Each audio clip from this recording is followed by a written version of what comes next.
Så står jeg i Køge på den lokale Supercharger, og jeg har lige afhentet min Tesla Y. Jeg gennemgik den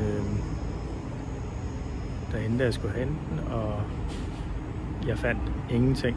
Samlingerne var pæne, der var ingen stenslag eller andet, man kunne frygte, men jeg kan lige få lov at se, den står her. Super fed bil. Jeg synes, jeg lader mærke til en lidt høj coilwine el-lyd, som jeg lige skal vende mig til, når jeg kører. Jeg ved ikke, om det er normalt. Jeg synes ikke, jeg har hørt det på nogle af de Tesla, jeg har været ude at prøvekøre. Men jeg har så heller ikke kørt så meget som nu, og man kan sige, at der er også 10 andre ting, man lægger mærke til. Så det vil jeg lige prøve at vende tilbage med. Og hvis det er meget obstruerende, så kommer jeg til at tage en snak med Tesla omkring, om det er et problem. Men altså, formentlig så er det nok det, der følger med at have en elbil. Det må tiden vise.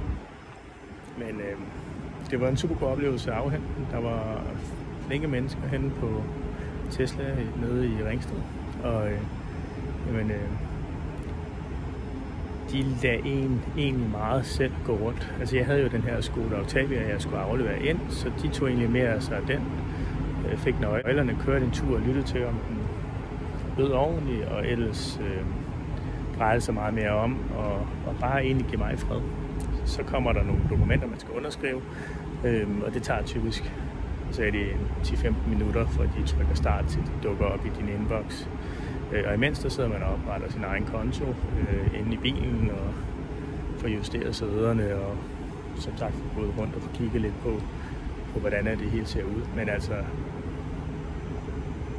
ud fra det jeg har set nu, så har det været en enorm fin, nem overlevering og meget, meget mere smidigt end en traditionel bilhandler. Så det er en god oplevelse. Det kan jeg varmt anbefale. Det er en super flot bil.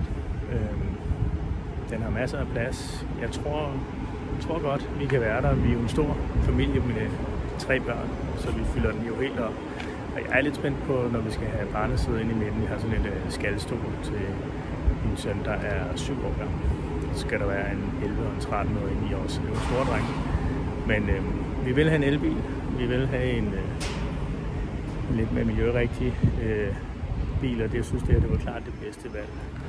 For øvrigt, så når man kommer fra en gammel Octavia fra 2014 til den her, så det her med, at man ikke har en nøgle, og det er bare telefonen, der låser sin bil op, det er en lille bitte smule angstprovokerende, og jeg gik ud uden at have mit nøglekort med, som jeg også har læst et sted, det anbefaler selvfølgelig altid, man er på.